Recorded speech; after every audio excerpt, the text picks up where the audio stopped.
àgùntàn ọlọ́jọ́. Ifá máa gbà Ifá ò ní gbòdìdì ẹni lọ́wọ́ Olúwo. Èèwọ̀.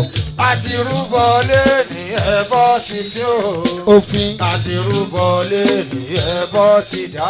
Ẹbọ dá. Àbọ̀rúbọ oyè àbọ̀ ìbọ ṣíṣe. Àbọ̀rúbọ yè àbọ̀ ìbọ ṣíṣe o. Àbọ̀rúbọ yè àbọ̀ ìbọ ṣíṣe. Ewúrẹ́ dúdú ní Ifá máa jẹ o. Àgùntàn bọ̀lọ́jọ́ ní Ifá máa gbà. Ifá ò ní gbòdìdì ẹni lọ́wọ́ Olúwo. Arúbọ lè ní ẹbọ ti fi o. Arúbọ lè ní ẹbọ ti dá. Àbọ̀rúbọ yìí ẹ̀yin babaláwo. Ewúrẹ́ dúdú ní Ifá máa jẹ.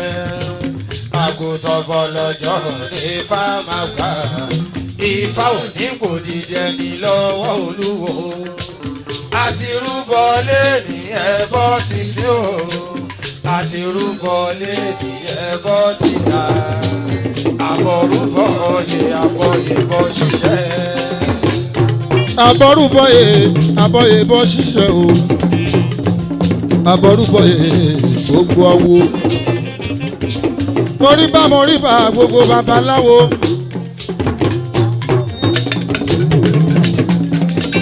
Ìbà yèyé, ìbà màmá, ìbà bàbá, ìbà Olúwo, ìbà ẹjù bọ̀nà, ìbà pàrìbà dáṣọ àbúrò.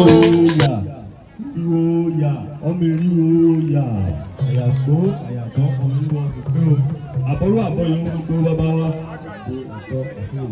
Akú ọdún, akú ìyèdún, ìwò mọlẹ̀, ìgbà mọlẹ̀, òun ò ní jáfẹ́lẹ́ ìṣàṣemọ́. Lágbára lọ gbarúmọlẹ̀ bàtà sọdún ọdún nìyí aboyúnlé yóò bí wẹ́rẹ́ o. Àgàntí òbí yóò tọ́ wà lábọ̀sù. Gbogbo àwọn tá à ń wájé lágbára lọ gbarúmọlẹ̀ àdálájé. Gbogbo àwọn tá a fẹ́ kọ́lé tá a torí ẹ̀wà tó wá ṣèṣúre lágbára lọ gbarúmọlẹ̀ àdónílé o. Gbogbo àwọn tá a fẹ́ dọlọ́kọ tá a wà níbí àdọlọ́kọ. Gbogbo ẹni tó fẹ́ daláya yóò daláya. Gbogbo ẹni tí ọmọ ẹni rẹ gbogbo àdónílé gbogbo. Gbogbo àwọn arúgbó wa wọ́n pẹ̀ fún wọn. Àwọn náà tá a jọmọ wọn àrùn sọkú o. Àwọn tá a sọ ọdún ọdún ní láọ̀sẹ̀ mí o. Láọ̀sẹ̀ mí ìtòwó tọmọ tàbí ti ṣe bá lè ọ̀rọ̀. Ifá ní kí fọ́ bá ní ṣe kí Olódùmarè ọba ní ṣe. Fọ́ bá ní ṣe kí Olódùmarè ọba ní ṣe. Àwọn tí wọ́n ń sorí ayé kò lẹ̀ fún ọba ní ṣe. Àwọn tí wọ́n ń sorí ayé kò lẹ̀ fún ọba ní ṣe. Ifá lẹ́ni wọn ọba kí wọn ò kí. Ẹni wọn ọba kí wọn ò kí. Ẹni wọn ọba yìí wọn ò yìí. Ẹ̀rù kọ́ tí wọn ọba yìí. Wọ́n ń forí rẹ̀ gbági nínú oko. Yáfọ́ alásìyà tẹ́lẹ̀ ògbóró ọdún. Yáfọ́ alásìyà tẹ́lẹ̀ ògbóró ọdún. Wọ́n ní ọkà àkìmọ̀lẹ̀ ẹ̀bọ ni ó ṣe. Òǹgbẹ́bọ̀ nígbà lórúbọ. Ifá ọdún ọdún ni jẹ́ ọ̀sán wá. Kódù tèsí lọ. Gbòdòǹgbòdò. Òmìnimíni. Ìṣèrùwà. Ológo sẹ́ńlẹ̀ ya fi kún. Ó fi lójú tí ọ lọ bí òde gbọ́ná. Alárẹ̀ ìgbósùn lẹ́yìn amẹ́mu. Ọmọ ẹ̀mú títí. Ọlọ bí òde kọ̀bà. Tèkété mẹ́rùwà jígínní. Ẹyẹ abẹ́pá. Ọbẹ̀pá títí. Ọlọ bí òde gbòho. Nílé onígbòho rẹ̀. Nílé onígbòdógbá. Bàbá lọ ta dúdú ra dúdú. Bàbá lọ ta kúpa ra kúpa. Bàbá lọ ta ọ̀rọ̀ èlú. Bàbá ta Fúlàní òròdòdó. Bàbá abiriyan bí nlóbi bàbá abiriyan bí. Bàbá abiriyan bí nlóbi bàbá abiriyan bí. Bàbá abiriyan bí nlóbi bàbá ẹlẹ́wù pàṣípọ̀. Bàbá ẹlẹ́wù pàṣípọ̀. Olówó wọn bí kúpa bàbá sólò wọn sí. Wọ́n ní tó ọba mọ̀ bẹ́ẹ̀ ń kọ́. Olówó débẹ̀. Òwò bù jẹ́. Tó ọba mọ̀ bẹ́ẹ̀ ń kọ́. Olówó débẹ̀. Òwò kùtà. Tó ọba mọ̀ bẹ́ẹ̀ ń kọ́. Olówó débẹ̀. Òwò kù jẹ́. Òwò kùtà. Òwò kù rẹ̀ sẹ́sì ọ̀rẹ́ òun nílé. Erin tó lè rí ń basá. Ẹ̀sùn tó ẹ̀fọ́ ń bàjá ni. Ẹlẹ́gìrì gbọ́. Ń bami apáta. Wọ́n ní àfijàdégbèrà. Ẹnìkan ò lè mẹ́nìkan. Ẹnìkan ò lè dẹ́nìkan. Bàbá ló fò ókè. Ìgbà ń dùn fẹ́. Bẹ́ẹ̀ lè jòkú ń bẹ nísà tí ń wíjọ́ pọ̀lọpọ̀. Bàbá ní pápá. Bàbá làró pápá.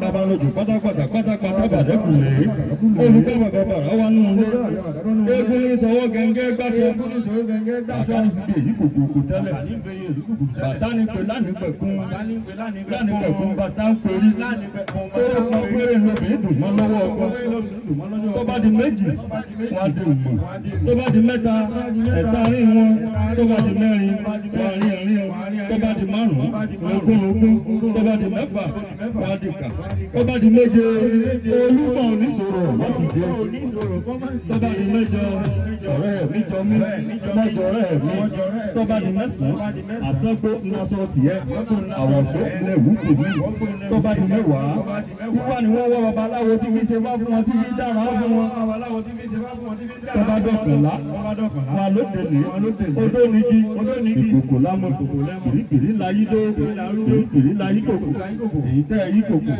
èyí tẹ́ yí dó ẹ̀mọ́ ṣe yí kòkò tó tẹ́ bá yí kòkò inú alámọ̀ abàjẹ́ ẹ̀dá wọ́ọ́rọ́ wá tí bá fún Ọ̀rúnmìlà bàbá ọ̀tá yìí olúfẹ̀ sọ bí gbá ó ní ọgá akímọ̀lẹ̀ ẹ̀kọ́ ní ó ṣe òǹgbẹ́bọ̀ níbẹ̀ lórúkọ bá ní tọ́ ọ̀rọ̀ yìí ṣe ẹ̀dá ó Ifá bá ní tọ́ ọ̀rọ̀ yìí ṣe bá ní tọ́ ọ̀rọ̀ yìí ṣe ẹ̀dá ó Ifá bá ní tọ́ ọ̀rọ̀ yìí ṣe gbogbo ibi tí ọ̀rọ̀ nìkan kó nǹkan wá kù sí agbámọ̀lẹ̀ wọ́n bá wa tó ṣe o ẹ̀dá ìgbọ́rú ṣiṣẹ́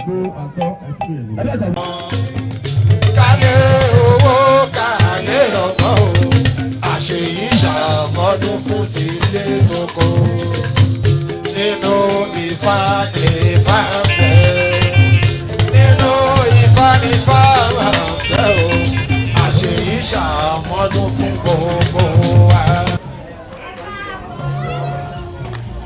Arrival from the World IFA Festival in Oyotan. This is the Arrival Agidan Festival. You can see the mama in the temple.